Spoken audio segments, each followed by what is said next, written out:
बिस्मिल्लाहिर्रहमानिर्रहीम। नाज़रीन अस्सलामु अलैकुम वरहमतुल्लाहि वबरकातुहू। हस्ब मामूल प्रोग्राम जादू और जन्नात के साथ आपकी खिदमत में हाजिर हैं। आपके सवालात, हमारे जवाबात। ये प्रोग्राम अपने तीसरे फेज़ में इसलिए दाखिल हुआ है कि आप इसे पसंद करते हैं, क्योंकि यहाँ पर वो बुनियादें फराहम की जाती हैं जो हमें कुरान और सुन्नत से मिलती हैं अमल के लिए। रहनुमाई कितनी ज़रूरी है। बगैर रहनुमाई ज़िंदगी गुजारना मुमकिन नहीं है। छोटे से छोटे काम को हम सीखते हैं, पूरी ज़िंदगी गुजारना बगैर सीखे कैसे मुमकिन है। और फिर मुख्तलिफ अज्जा हैं हमारे यहाँ, आप जानते हैं फ़अल्हमहा फ़ुजूरहा व तक़वाहा, दोनों चीज़ें इल्हाम की हैं अल्लाह रब्बुल इज़्ज़त ने। तो रहना किस तरफ है? कद अफ़लह मन ज़क्काहा, अपना तज़किया करना, अपने आप को ठीक रखना, बुराइयों से बचना, खराबियों से दूर रहना। हमारा आज का मौजू अपनी नौइयत का मुनफरद भी है और इस हवाले से ये बड़ी कॉमन बात भी है कि आमतौर पर लोग इस तरफ बड़ी जल्दी मायल होते हैं। इससे पहले कि ब्रेन स्टॉर्मिंग ज़्यादा हो जाए और आपके जहन में आए कि आज का उन्वान क्या है, इस्तिखारा हमारा आज का उन्वान है। मैं खुद भी एक तालिब इल्म हूँ, देखता हूँ मुख्तलिफ चैनल्स पर, मुख्तलिफ जगहों में इनफरादी तौर पर लोग इस मामले में न जाने इस नाम के तहत क्या क्या करते हैं। चुनाचे हम आज आपकी खिदमत में कुरान और सुन्नत की रोशनी में हकीकी रहनुमाई का इंतज़ाम किए बैठे हैं और यकीनन आप जान पाएंगे इस्तिखारा है क्या, क्यों किया जाए, कब किया जाए, कैसे किया जाए, क्या चीज़ें इख्तियार करनी है, किन चीज़ों से बचना है।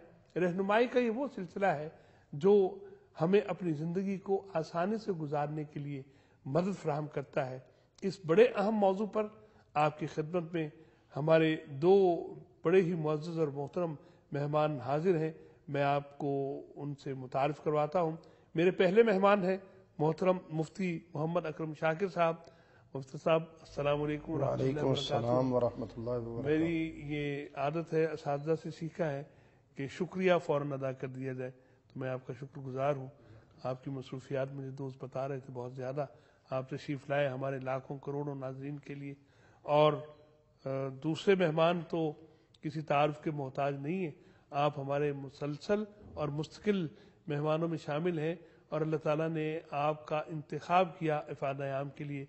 मेरी मुराद मोहतरम मौलाना हाफिज़ अब्दुल हमीद सल्फ़ी साहब हैं। सल्फ़ी साहब, मैं एक दफ़ा फिर आपका शुक्रिया अदा करता हूँ, आप वक्त देते हैं। और ये वक्त देना जिसे हम वक्त कहते हैं, दरअसल तो अपनी ज़िंदगी सर्फ करना है।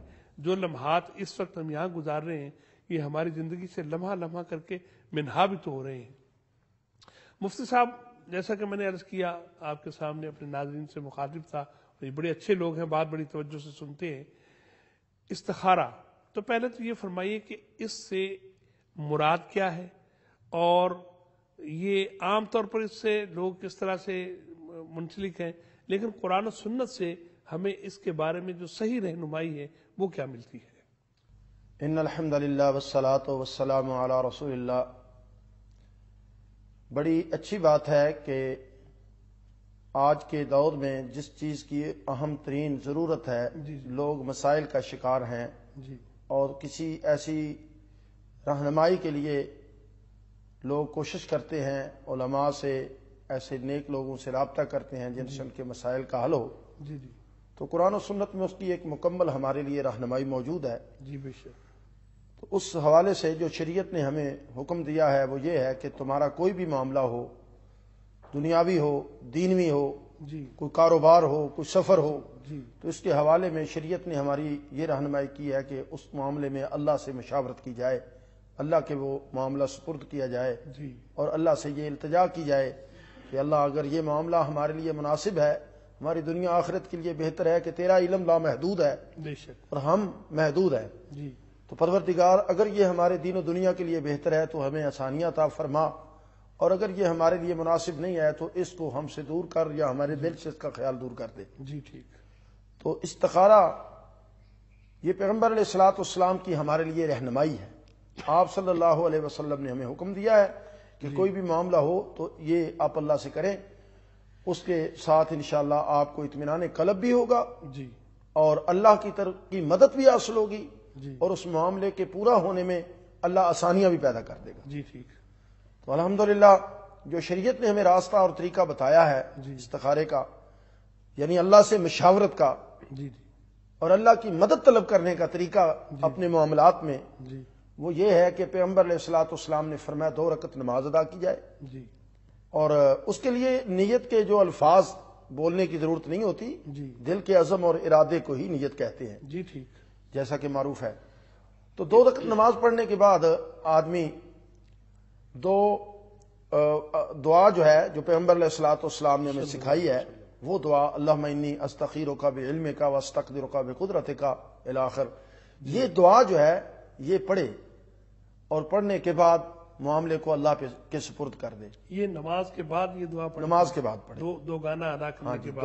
2 رکعتیں پڑھنے کے بعد جی پھر یہ دعا پڑھے اور اپنے معاملے کو اللہ کے سپرد کر دے. ہمارے دوست بڑے اچھے ہیں پیغام کے، وہ یہ دعا چلائیں گے بھی ساتھ ساتھ اور چلا بھی رہے ہیں. جی لیکن میں اپنے ناظرین کے لیے چاہتا ہوں کہ ایک دفعہ پھر آپ ذرا فرما دیجیے کہ دعا کیا پڑھنی ہے. اللہم انی استخیرک بعلمک واستقدرک بقدرتک، یہ دعا معروف ہے تمام اذکار کی کتابوں میں، جی ٹھیک. حدیث کی کتابوں میں یہ ملتی مل ہے. جاتی ہے. جی ٹھیک. اس کتاب کو پڑھیں جی اور اس میں سے اس دعا کو ازبر کر لیں، یاد کر لیں. ہر بندے کی ضرورت ہے، ہر مسلمان کی ضرورت ہے. سب اس اللهم إني أستخيرك بعلمك وأستقدرك بقدرتك وأسألك من فضلك العظيم فإنك تقدر ولا أقدر وتعلم ولا أعلم وأنت علام الغيوب.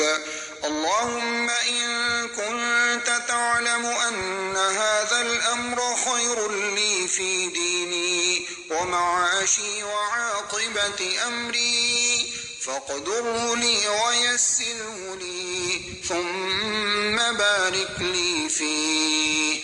وإن كنت تعلم أن هذا الأمر شر لي في ديني ومعاشي وعاقبة أمري فاصرفه عني واصرفني عنه واقدر لي الخير حيث كان ثم أرضني به